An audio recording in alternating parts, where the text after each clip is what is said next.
வணக்கம் நண்பர்களே. சமீபத்தில் வந்த செய்தி, ஏடிஜிபி கல்பனா நாயக், அவருடைய கணவர் போலீஸ் உயர் அதிகாரி, அவருடைய தந்தை போலீஸ் உயர் அதிகாரி. ஆனால் அவர் ஒரு தீ விபத்தில், கடந்த ஆண்டு நடந்த அலுவலக தீ விபத்தில் அவர் கொல்ல முயற்சி நடந்ததாக அவர் ஒரு புகார் அளித்திருந்திருக்கிறார். தடயவியல் நிபுணர்களுடைய கருத்துப்படி அது ஒரு மின்கசிவினால் ஏற்பட்ட விபத்து என்று சான்றிதழ் கொடுத்திருக்கிறார்கள். ஆனால் இன்னும் அதில் திருப்தி அடையவில்லை. காரணம், அந்த சீருடை பணியாளர், அதாவது போலீஸ் செலெக்ஷன் வச்சுக்கலேன், போலீஸ் செலெக்ஷன் நடந்த மிகப்பெரிய முறைகேடு. அந்த முறைகேடை புகார் எழுந்ததால், அதை விசாரிக்க வந்ததால் இவர் கொலை செய்யப்பட்ட முயற்சி நடந்திருக்கலாம் என்று இவருக்கு ஒரு சந்தேகம் வருகிறது. ஏனென்றால் அந்த துறையில் நடந்த மிகப்பெரிய முறைகேடு அது என்ன?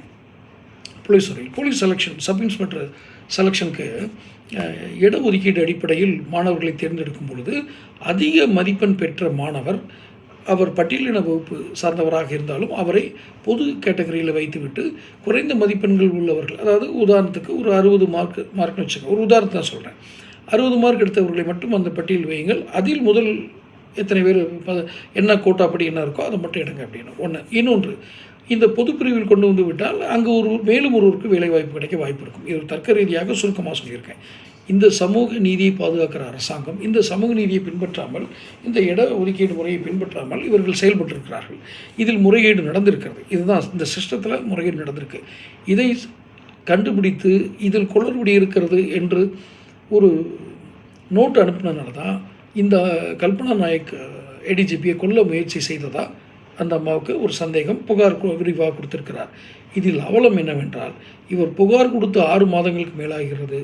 ஏனென்றால் இந்த தேர்வாணையம் நடத்திய இந்த சப் இன்ஸ்பெக்டர் தேர்வு என்பது போன வருடம் பிப்ரவரி மாதம், கிட்டத்தட்ட ஒரு வருடத்துக்கு முன்னால். ஆனால் 6 மாதத்துக்கு முன்னால் தான் அந்த கட்டடம் தீ விபத்து ஏற்படவும் இது என்னை கொள்ள நடந்த முயற்சின்னு சொல்லி காவல் நிலையத்தில் புகார் அளிச்சிருக்காங்க. ரொம்ப ரொம்ப ரொம்ப சந்தோஷமான செய்தி என்ன அப்படின்னா, அந்த காவலர்கள், சந்தோஷமான செய்தினா ஒரு கேலிக்காக சொல்கிறேன், காவல் நிலையம் வழக்கம் போல் அந்த புகாரை எடுத்து வைத்து விட்டது. யாருடைய புகாரை? ஒரு ஏடிஜிபியோட புகார். நம்ம நிலைமை என்னாகும்? எதுவும் நான் சொல்ல விரும்பலை. சொன்னால் அது கட்சியை சார்ந்து சொன்னதாயிரும், வேறு பிரச்சனைகளை கிளப்பும். நீங்களே புரிந்து கொள்ளுங்கள். தொடர்ந்து சேனல் பாருங்கள், சப்ஸ்கிரைப் பண்ணுங்கள், நோட்டிஃபிகேஷன் பில் பதிவு பண்ணுங்கள். அப்போ தான் அந்த வீடியோக்கள் வந்து சேரும். வீடியோ பிடிச்சுன்னா லைக் பண்ணி ஷேர் பண்ணுங்கள். நன்றி.